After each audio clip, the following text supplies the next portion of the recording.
Introducing the Soul to Soul Sit Down with the Lady Songbird Jinda. Join the Lady Songbird for uplifting discussions about her personal experiences in the music industry. She will be chatting with fellow artists, sharing inspirational stories, and exploring practical resources to help navigate creative journeys. Coming soon, 30-minute Thursday at 3 p.m. Eastern Standard Time, right here on Facebook Live. Good afternoon, everyone, and welcome to Soul to Soul. Sit down with the lady songbird, Jinda Harris. Hey, Jinda. Hey, how you doing, WB? What's Great. going on? Everything's going great. Yeah, The that's songbird wonderful. Jinda is what's going on. I've been Oh, excited and waiting for this again every week, and you are growing. The numbers are going through the roof. So keep up the good work. thank you, thank you. Today is a beautiful day. I stepped outside today, and I just feel so blessed just to be among the living. But my guest today, boy, I tell you, this boy can cut up. He is a straight up vocal powerhouse. He is from Houston, Texas. And you know what? I'm gonna let him introduce himself, but I just want to say singers like Jarrell are a rare breed. This brother can cut up. So I want to introduce to everybody that's listening in, that's tuning in. He goes by Jarrell R&B, but I call him I Am Jarrell. All All right. right. What's going Thank on, you. everybody? Welcome to Soul Sit Down with your girl. So Soul tell to soul, everybody sit about down. yourself. Introduce yourself. Well, I go by I am Jarrell. That's actually my artist name. Jarrell R&B Mhm. is my Facebook name if y'all want to follow me. But yeah, I'm a singer that's out here trying to sing at all times, trying to be the cream of the crop that rise to the top and bring nothing but talent when I step on the stage. That's been my goal. And I've been doing music probably I've been performing since I was 5 years old. But Mhm. I've been doing music probably since I was 12, and I'm currently 35. So Okay. I'm still a young man out here just making it happen, one hmm stage at a time. But that's yeah, all right. That's all right. You doing it. So how did you get your stage name? How'd you get? um, well, I had a different stage name when I first started. I Mhm. started off by going by Frost Music. But then a lot of people at the time period, even though nowadays everybody just takes different type of weird names, but at that time it was like I would go on stage and get off stage and people be like, "What's your name?" And I'd be like, "Frost Music." They'd be like, "But what's your name though?" And I'm like, "It's from," So I ended up turning it to I Am Jarrell, also as a testament to myself because if you don't declare what you are, you'll constantly, especially when you have many talents, you can get locked into doing something else and you're not really following your real dream or your real goal. So I named Mhm. myself I Am Jarrell so that I could stay focused and know what I am and what I do. Okay. Well, did you get a DBA for that name and all that? Did you do all the little bells and whistles as far as getting the paperwork in check for that? Yeah, I had to. I had to. We got to do good business around here. You know what I mean? You do. I try to tell Mhm. other artists that's coming out. I mean, that's a necessity. If you're trying to this, I Am Jarrell is a brand. The Lady Right. Songbird Jinda is a brand. So definitely, Exactly. when you're branding yourself, you definitely got to take care of those little parts. You could, you can't be no other I Am Jarrell walking around here, not spelled the same Yeah, way. no, no, yeah, no. Right. So yeah. It's another one with two L's, but I only took one L in life. So y'all make sure y'all find me with the one L. Yeah, I ain't trying to take So two. so now who inspired you to pursue a career in music? Did you grow up around music? Tell us a little bit about that. This is a great question because I was raised by a very powerful man, my father, and Mm-hmm. he was big in the community. But the way that he raised his children was whatever light you got inside of you, you got to let it shine. Mm-hmm. So I really didn't have any role models other than my father. And then finding what I did, I started looking for what I can do best. And when it got to music, it was just something I couldn't put down. So I just stayed at it. So I really don't have a large background in a lot of people. I'm not really a fan or a follower. I'm somebody that's meant to lead. So I've just been doing music on my own since I learned I could do it. Now, I have been watching you, from, growing throughout the years. I see you have different facets about you. You're also an actor.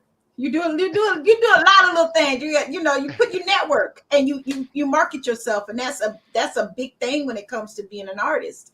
Now, Mhm. name just tap into some of the things that you do, or what we can see for you in the future when it comes to the acting and the skits that you do and things like that. Well, I say my most powerful talent is my pen. So I'm currently I'm also a two-time international poetry champion. So I was actually in the international poetry competition, and I wrecked the competition with my poetry writing skills. But as far as other things, I'm working on some books. I'm working on getting my children to write their own books as well, because I homeschool my children. So that's a big Mhm. thing for me. I've been doing that 10 years plus. And other than that, I mean, I do voices, I do voice acting, I act, I sing, I can rap, I can do a lot of stuff. So I'm just basically trying to find my space. And with my voice, I think I found the space that I want to be in. Now, do you think you walked into your true calling as being an artist? Definitely. I think I've walked into, let me say it like this. I think I've walked into the space where my talent is something that I can stand on. As you're an artist and you're growing and you're singing, and when you first start, you kind of like, you get off stage and you're like, man, did you like the show? Did you? But at some point you have to realize, well, did Michael Jackson always get off stage and say, I hope they like the show? No, when Hmm. you practice this thing and you have it at a space where this is the show I brought, you know, this is the talent that is me, and that's kind of where I'm at now. I'm at a space where I feel like my talent has flourished enough to where I can stand on it. It's not all that scratchy coughing before I get on the mic and stuff. I know I'm about to kill it.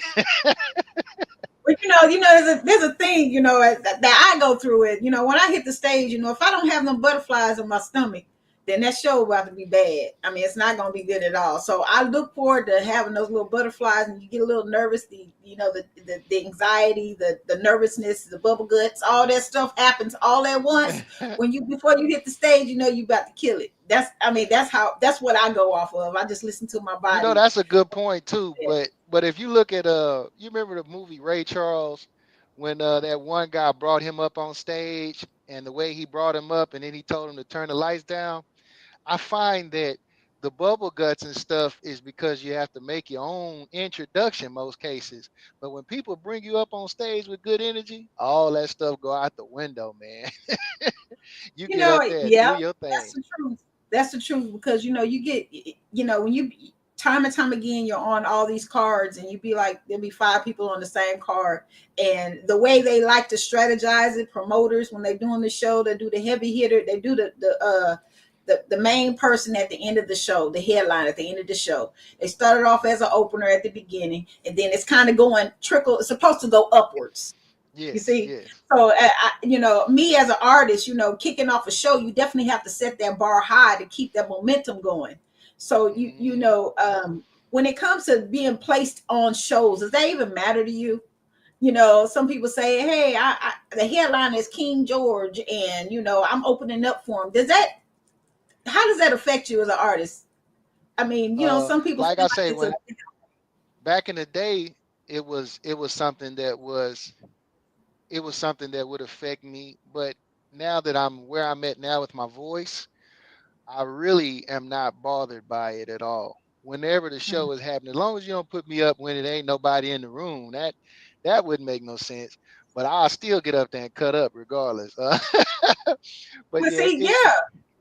as long as I'm more concerned now with the sound quality being proper, because a lot of Hmm. these backyard shows and stuff like that, they ain't put a lot of effort into the mic and the DJ and stuff like that, and that can tear a show apart, and it not even be your fault. So then you end up having a bad show because the equipment failure. So now I'm more like, I get excited when I see shows with a sound engineer.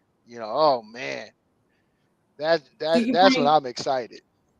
do you bring your own microphone? I did, I did for a little while, but sometimes people get finicky with their stuff. So I just say, you know what, I'm gonna do the best with whatever equipment they got up there. It just got to that point. Some places you can bring your own mics, but when they got a sound engineer, I ain't even gonna bring my mic out. Let them do what they doing. Well, you always have to cover your tail. When I go Hmm. somewhere, I bring my own board, I bring my own computer, I bring my own uh, uh multiple flashes. If I'm doing a Yeah, track yeah. show, multiple mics. If I'm Hmm. doing it, whether it be the cordless one I can, hook up or whatever. I'm prepared because what you're not going to do when it comes to the brand is jack up the sound. Now, as an artist, you 100%. do have the option to, Yeah, you go to sound check. yeah. You got to That's go to what I'm sound. gonna do. I'm gonna go to sound check for sure. But Yeah. most Um, cases, the most of the shows that I've been to as of recent, like in the past year or two, they've been up to par. I'll mhm. say it like that. So it ain't been a need for me to just bring a bunch of equipment. But yeah, it's been an amazing journey, man. hmm Shout out to all the, the promoters and the sound engineers that's up on top of their equipment, making sure that the artist sounds absolutely exceptional when it comes to performing. Now, shout out to them because there's some great ones out there, and I have been blessed with a lot of great ones. And in fact, even with my the personal note, my husband actually went to school to learn all this stuff, so we have over $30,000 worth of equipment that we already invested. So if a person hires me, yeah, they can hire the team or they can hire us aside. But when we step on the stage, it's gonna always be professional. Okay, so Exactly. so you say you've been performing. When have you started performing? Like you've been singing since you were 5, but when did you start to performing on a more professional level? Um, I mean, when I was 5 years old, I did stuff with the president and all kind of stuff. I was young, but I was out there doing some stuff. But then when I started singing on this level, it was more like I started singing at 12. So then at 16, I think I got signed to a label. I traveled to Tennessee, Louisiana, and did a lot of stuff. But at this time, I was battle rapping. so so it was more like battle rap and rap mostly. But See, that's from another hack. there, See, that's what I'm saying. Just yeah, that's a given, man. That's a given. That's a lot of like I like to just interview last week, Big Steve. Other artists don't just have one thing about them. As being an artist, people have different level of artistry. Big yeah, Steve last week, he's creativeness an is actual God painter. power. Right. That's Yeah. an amazing. I can't rap to save my life. My husband talk about me all the time. I don't have Well, bars like now I can well, write. Now I can write songs, but yeah, I you can't know what rap. else is crazy though? It's like even though I can rap or whatever, it's rap has taken a turn into a lot of gangsterism and a lot of over sexualization of women and men and all kind of stuff. So it's kind of stuff that I don't really promote. I want my children, my family, I want them to be able to sing my songs. That's It's an right. amazing thing when I can see my baby girl singing "Don't Keep Calling" and they having a good time. You know what I mean? But Hmm. when I was into the rap, it was more. It was not understanding because I was, and maybe it's just because I had a father. I don't know. I couldn't connect as much with the people because I'd be either over their head with bars, lyricism, wordplay, and people just like stuff that just don't make sense. Drugs and stuff. I don't talk about drugs. It's just not my thing. So that's why I love what I'm able to do now with my songs like "Ain't No Way" and "Don't Keep Hmm. Calling." It's good music. Yeah. So who did you grow up listening to? Um, well, I'm the baby of six, so I got older parents. My mother is 76, and she's Hmm. still around. My father passed away in 2010, so he would Sorry be to hear that. 81, I think, right now. So I had Mhm, older parents. They ain't just let us listen to anything. mhm. So we were more on some like the blues, Al Green, Marvin Gaye, stuff like that. And Aretha Franklin. And Aretha Franklin. Yeah, Yep. We was yeah, out here yeah. in Houston, in Houston, if you listen to rap, you was on 97.9 The Box. But if you couldn't listen to rap, you had to listen to Sunny 99.1 and Magic 102. Yeah. Magic 102. Yes, yes. So, how do you approach your performance? What do you do to get yourself ready to perform? Um, well, I said with my voice, I took 2 years to sit down and really perfect my vocal and find my own sound. And I find that once I found my own sound, it was a lot easier to do what I wanted to do. So I didn't have to focus anymore on, getting prepared. I just had to make sure I looked good, smelled good, and had a good day so that I get on stage. As long as that's happening, I'm gonna get up there and do what I do naturally. Because sometimes, to be all the way honest, when it's in you, it's in you. And when you get up there on stage, you may have a whole plan strategized, but that inner performer inside of me, it's Mhm, been waiting all week for this one day. It's been waiting. mhm, That mhm. stage is home. So when I get up there, sometimes the whole plan just go out the window and it's whatever Yep. it is today. You know. Yeah. And see, that's the beauty of being an artist. All of us, when we step on the stage, of course, we have a game plan. We have a show list that we try to abide by, but Yeah. we pretty much go to the on the floor off the flow of the audience. Yes. I might don't want to do number two. I want to do number four. You know what I'm saying, Yeah. on Yeah. that Yeah. playlist Yeah. Yeah. or something like that. So definitely you feel the vibe of the audience, and that really makes a difference when it comes to performing for people.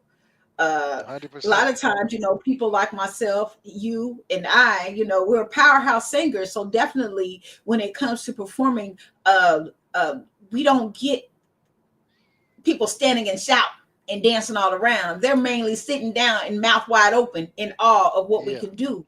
And a Facts. lot of times I would think that, it took me to grow into understanding that's how people react when it comes to performing. When it comes for me performing, because first I will always think, oh man, they don't like me, man. I don't know. I don't know. Man, they're not standing up, they're not shouting, they're not doing all this, they're Yeah. not doing all that. My husband had to pull me down and say, baby, they watching.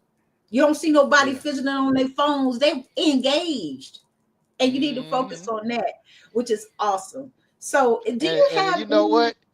Uh You huh. know what? And then also being being beautiful, being handsome.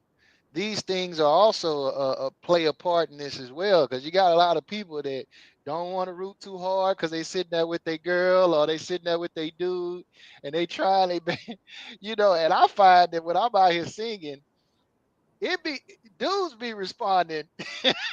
they, they be like, go ahead. Yeah, yeah, And and end that, up cutting yeah. up. And I So yeah, say that's a that, lot of like part of me. it too. Yeah, a lot of people. I'm grateful for the supporters. And I say nobody's supposed to be here. Men in there singing that. They no, that's Yeah, them. They out there doing it. So which is yeah, a blessing. And then going back to us being an artist and being a brand, and you were mentioning that the looks and the dress comes into play as far as being a performer. How yeah, is that so important? Like for instance, I'm not going to say I don't. This is a very positive show, but yeah, if you see Jinda on a performance, you're going to see Jinda looking the way you see me now yeah, versus when I'm at home. I'm gonna be yeah, glammed up when I hit the stage, yeah, but I'm gonna still be recognizable. I've seen some people where they draw their faces up on Facebook and stuff like that on their profile pictures, but when you see them in person, it's like, who Who is that? who Yeah, is yeah, that? yeah. So how Well, important is that? I mean, it's a very important thing because if you're building a brand, you want to make sure you lean to your strong suits.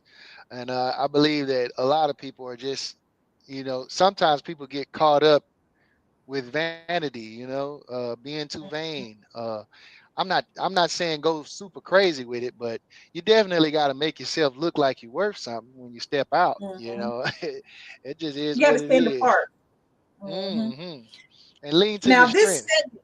Yep, this segment of my show is called "Put on the Spot." All right, and I don't. It's not. Don't mean I'm gonna make you sing anything like that. But mainly, I'm just gonna name a person, and you just tell me in one word what name comes to mind, or thought comes to mind when you think of this person. Okay, All so right.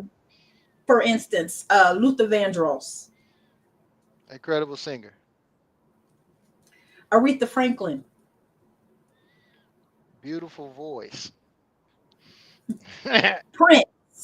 Prince, uh, super talented. He's super talented. Donald Trump. The president. All right, I am Jarrell. An artist. All right. So if someone wants to book I am Jarrell, how can they find you? They could definitely get on my social media platforms. I seem to respond pretty fast to most Instagram, Facebook. You can find me at IAM_JARREL. And Facebook is Jarrell R&B. I also have an I Am Jarrell page on Facebook as well. But also, if you just really want to get in touch with me soon, you can send me an email, and that's to iamjarrell@gmail.com. You shoot me an email, I respond pretty quick on that as well. Y'all heard that now. Play it back and please hit him up because I'm telling you, you're gonna be in for a treat. He is absolutely amazing, dynamic on the stage. Now, evolving into for your upcoming for your for the near future, Okay. what do you see leaving behind? What legacy do you want to leave behind for your children? How do you want people to remember your music and what you had left for us in the future? Well, um, I'm making music. I'm gonna say it like this: I'm a husband, a father, and a king. That's the only energy I bring. So, in truth and reality, that's what I promote. Anything outside of that is not my realm. So I'm trying to promote that. I'm trying to promote families. I'm trying to promote love, and I'm trying to promote a love that's long lasting and long standing. You know, so I hope that from my music you get that. And to be all the way honest, in some of this, I am trying to take away the aspect of the joke. I don't want to be a joke, and I can sing. And a lot of the Mm-hmm. songs that are coming out right now make the artists look like jokes. Mm-hmm. I hate to say names, but I need a great example of this. For instance, Lenny Williams has had a beautiful song back in the day. Mm-hmm. Girl, we Because all know that yes. song. I've actually Mm-hmm. killed this song with live bands, but what they're doing to the artists in our culture is they're making them have to work so hard that you have people like Angie Stone pass away having to still perform because she isn't getting enough royalties. She isn't getting Mm-hmm. enough of the respect that she deserves, and she's made beautiful music to uplift us. So in Yes. reality, when we got Lenny Williams out here doing she done took my draws, put them on TikTok, it's becoming a joke, and I just don't want to Yes. be perceived as a joke. I'm actually a real artist. I'm somebody that's trying to sing something that's going to be healing, going to be I'm responsible for the souls that follow me, and that's just what it is. Right. And you're keeping real music relevant, real Yep. singing relevant, which is it is sad to say it seems like it's a pastime in a lot of senses because a lot of people aren't bringing it. And I refuse as an artist to dim my light or dumb myself down to appease. I'm gonna stay true to gender and you stay true to I am Jarrell. It's gonna pave Yeah, the it's way. it's a Period. cultural thing for sure. And I Mhm. and I, I hate to say it like that, but it's something that we definitely got to shed more light on artists that are doing the actual work to be what's legendary. It's not a fad. It's not something that just happened overnight and all of a sudden, everybody just happy about it. But is it real? Is it something that's long lasting? And we need to get more long lasting artists, because we can't just keep naming everybody that's way past this time period. You know, Right. I name Al Green right off the rip. That's a beautiful singer, amazing singer. Amazing. I want to Absolutely. have more of those names come up this year. You know, Hmm. and I want to be one of them. Oh yeah, absolutely. So, what's next for you? What's your next show? What can they see? I got a show April 3rd for Council Culture. That's something. I have a cousin that's been building his brand, and he wanted me to come out and perform.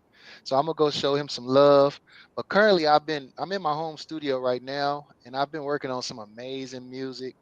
I got some song. I know you be seeing me post videos Oh of yeah. me Oh yeah. singing, and I got some amazing music I'm working on. I just did a song with a girl named Tiffany Renee, who is a beautiful singer. I mean, Hmm. classical trained. Oh yeah. Um, I, I'm getting ready to drop my music video for Your Heart, which is going to be amazing. Uh, and I got a blues track I'm really trying to get completed right now. I ain't want to hype too many people up about it, but if I get this blues track done right, you're gonna see me online. 'Cause I always love the blues, man. That's Always. wonderful. So, in closing, do you have any final words that you'd like to give someone that's looking at this live and looking at this podcast, and they're trying to get into a career in music? Do you have anything that you would give them, like a token that you would pass down to them? Yeah, I would say focus on the light inside of you. Focus on the talent inside of you, and make sure that you have yourself at a space where you can truly be confident. Don't allow others to deter you from your path, and be very careful who you connect yourself or align yourself with, because there's some people out here that's just looking to walk through the door that they couldn't walk through because they got you now as a talent. Yep, So you got to be very, very careful of who you're around, because it's some wild people out here. So be conscious of the energy that's around you, and be conscious of what you put out, man. If you're not ready or you're not about that life, yeah, you don't need to be talking about it. that's the truth. Now he spoke some real truth. Now out there, if you happen to follow this brother. Keep following him, sharing him. I'm telling you, book him. You'll be in for a great, great treat. This brother can sing some Aretha Franklin. He get up there in the Hmm. hemispheres and he can blow, blow, blow. So I want to tell everybody, thank y'all so much again for all of your support. I have over 103,000 people that are following me and streaming this podcast. It was just a baby to me to help enlighten upcoming artists, and it's something very positive. And I want to thank Studio W Buzz. Will, thank you so much for having me use this platform to express, the appreciation and give nuggets during this crazy journey that we're in. And I am Jarrell. I want to thank you so much for being here, for sitting down with me, having the 30-minute Thursday sit down. And I really appreciate you, my brother. And I look forward to sharing the stage with you again real soon. Okay. And I appreciate that. And shout out to your husband. Shout out to all the Thank married you. people out there. Y'all keep supporting Yes, love, man. Real precious. that's right. That's right. Bye, y'all. Another outstanding episode